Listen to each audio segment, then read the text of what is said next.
السلام علیکم حضرات۔ اس وقت ہمارا معاشرہ جن مشکلات سے دو چار ہے، اس میں ایک طرف جہاں مشکل ہے صحیح اور مناسب رشتوں کا ملنا، خاص کر کے لڑکیوں کے لیے،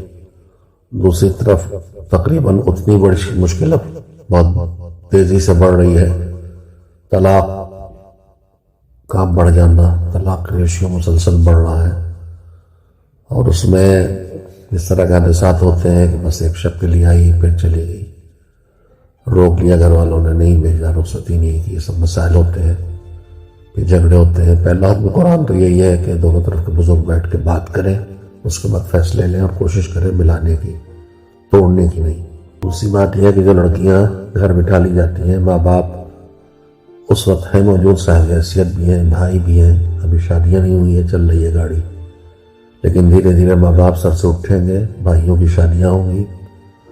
پھر یہ خاتون جس نے طلاق لے لیا تھا یہ بے سہارا ہوگی، طلاق ہی لی گئی ہے تو دوسری شادی ہونا چاہیے۔ اور مسئلہ یہ بھی، بعض خواتین خود کفیل ہیں، ملازمت کرتی ہیں، تو وہ روزی ہی کو شوہر کی جگہ سمجھتی ہیں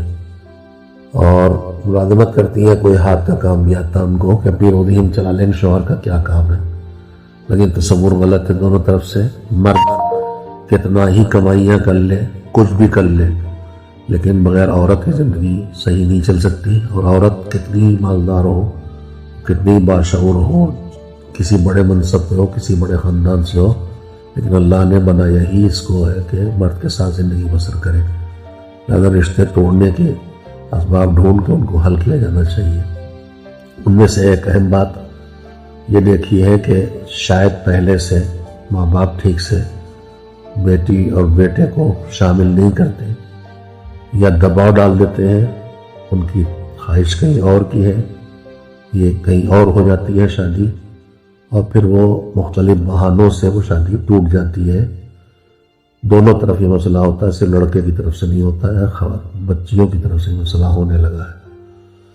پھر اب اس وقت ایک چیز غلط مفہوم میں رائج ہو گئی ہے، طلاق خلا۔ خلا کا مطلب یہ ہوتا ہے کہ شوہر طلاق نہیں دینا چاہتا، رکھنا چاہتا ہے، خاتون کسی بات سے برداشت نہیں کر رہی ہے، اپنے شوہر کو طلاق لینا چاہتی، تو اس میں عورت کے ہاتھ میں حق طلاق نہیں آ جاتا، اس سے شوہر کو راضی کر کے اس سے ہی طلاق دلوانا ہے، چاہے اپنا مہر معاف کر کے، چاہے جہیز دے کے، چاہے پیسے دے کے۔ یہ نہیں ہے کہ اب عورت کے ہاتھ میں حق طلاق آ گیا۔ اور افسوسناک پہلو یہ ہے کہ طلاق کی شرطیں انتہائی مشکل ہیں، اور اچھے خاصے بڑے علماء بھی اس ذمہ داری سے گریز کرتے ہیں۔ دو عادلوں کی گواہی ہو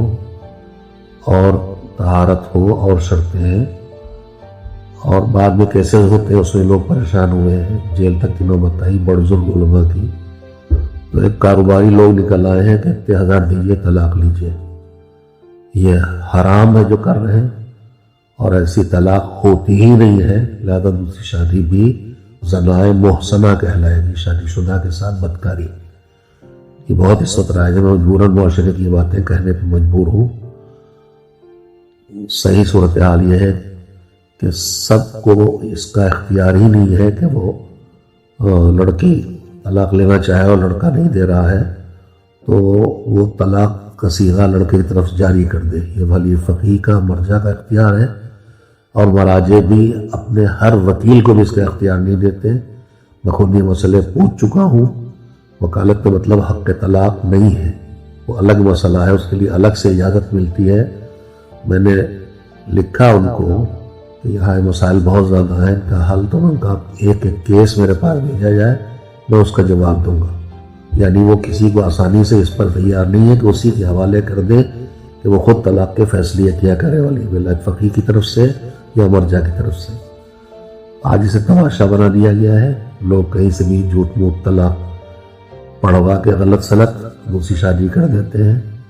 اپنے کو دھوکہ دینا ہے اور اللہ سے دھوکہ دینے کی کوشش کرنا ہے، ورنہ سوائے بدکاری کے اور کچھ نہیں ہے۔ مجھے امید ہے کہ باشعور لوگ ادھر توجہ دیں گے اور بے شعور لوگوں کو ان باتوں سے روکیں گے اور سمجھائیں گے، تاکہ ہمارا معاشرہ دھیرے دھیرے آلودہ ہو کے خدا نہ کرے وہ نسل نہ پھیل جائے جو حلال زادی نہ ہو۔